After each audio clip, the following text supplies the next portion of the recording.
कोकणातील प्रत्येक अपडेट जाणून घेण्यासाठी आजच माझे कोकणच्या सोशल मीडिया प्लॅटफॉर्मला लाईक, फॉलो आणि सबस्क्राईब. किल्ले रायगडाच्या पायथ्याशी असलेल्या पाचाड प्राथमिक आरोग्य केंद्रातील रुग्णवाहिकेचा भोंगळ कारभार उघड झाला. या अॅम्ब्युलन्सची ऑनलाईन कागदपत्र तपासणी केली असता गेल्या 1.5 वर्षांपासून काही कायदेशीर कागदपत्रांची पूर्तता नसतानाही ही गाडी रस्त्यावर धावत असल्याचे धक्कादायक वास्तव समोर आले. यासोबतच रुग्णवाहिकेचे 4ही टायर पूर्णपणे झिजलेले असल्याची माहिती देखील मिळाली आहे. कर्मचाऱ्यांनी वारंवार तक्रारी केल्यानंतर देखील आरोग्य विभागाकडून कोणतीही दखल घेण्यात आली नाही अशी नाराजी व्यक्त केली जाते.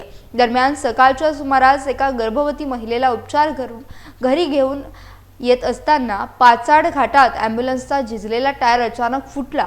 सुदैवाने चालक अनंत अवकिरकर यांनी प्रसंगावधान दाखवल्यामुळे मोठी दुर्घटना टळली आहे. मात्र या घटनेने विभागाच्या निष्काळजीपणाचा पर्दाफाश केला. याबाबत पाचाड ग्रामीण रुग्णालयातील वैद्यकीय अधिकाऱ्यांकडून स्पष्टीकरण अपेक्षित असून रुग्णांच्या जीवाशी चाललेला हा खेळ तात्काळ थांबवावा अशी स्थानिकांकडून जोरदार मागणी केली जाते. काल आमच्या अँब्युलन्सचा एक हे झालेला घटना झालेली की आम्ही पेशंट आणायला गेलेलो खाली. यांचे आमचे ड्रायव्हर आहे अजून 1-2 जण. तर सुदैवाने येता तिथे काय ॲक्सिडेंट झालेला. टायर फुटलेला आमचा. आम्ही 2-3 महिन्यापासून मागणी करत आहे की आम्हाला ॲम्ब्युलन्सचे टायर वगैरे बदलून मिळावे. पण काल ॲक्सिडेंट ते टायर फुटल्यामुळे पण सुदैव असं होतं की कोणाला काही अपघात नाही झाला आणि पेशंट आणायला खाली जात होती. पेशंट त्यावेळेस गाडीत नव्हता.